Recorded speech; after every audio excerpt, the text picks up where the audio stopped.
So in the spirit of remaining relevant and connecting to the environmental realities, the leader's job is not to wait to do continual improvement until their business gets so tough and starts to flatten and not grow and even potentially roll over and start intensifying continual improvement. That's too late.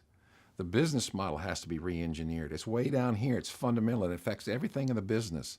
So what you have to do, leaders, is you can't wait until you start to flatten, slow down, roll over and go, oh my gosh, we got to rethink our business model. Your business model needs to be refreshed on a regular basis. Every planning cycle has to have a refreshed business model. 80% of your time should be spent on refining your current business model, your leadership talent.